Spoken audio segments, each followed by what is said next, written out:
नेपालले unity cup अन्तर्गत West इन्डिजलाई 19 रनले स्तब्ध पारी खेल जितेको छ। यो जित नेपालको लागि ऐतिहासिक जित हो, जहाँ नेपालले पहिलो पटक कुनै टेस्ट नेसन राष्ट्रलाई टी20 फर्म्याटमा हराएको थियो। नेपाली टिमको प्रदर्शनको कुरा गर्नुपर्दा नेपालका दुवै ओपनर फ्लप रहे र अन्ततः नेपालले एउटा सम्मानजनक स्कोर गराउन सफल रह्यो।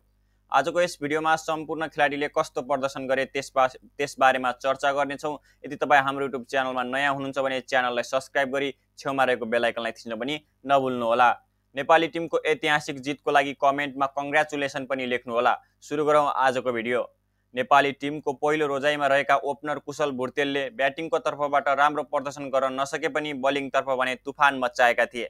उनले 11 बलमा 6 रन मात्र जोडेका थिए भने 4 ओभर बलिङ गर्दै 2 विकेट र 1 क्याचसँगै 2वटा डाइरेक्ट हिट पनि उनले गरेका थिए।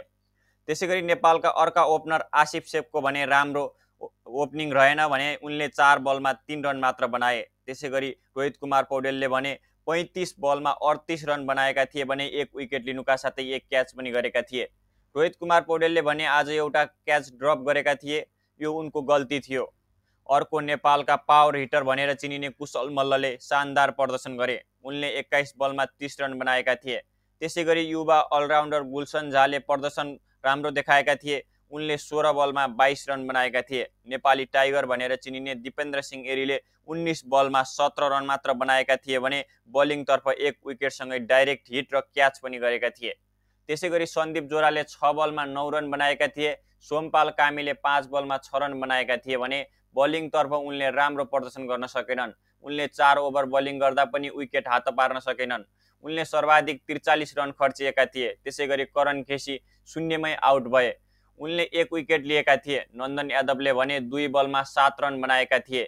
उनले 1 विकेट पनि लिएका थिए। त्यसैगरी ललित नारायण राजवंशी निकै नै टाइट बलिङ गरेका थिए भने 1 विकेट पनि हात पार्न सफल रहेका थिए।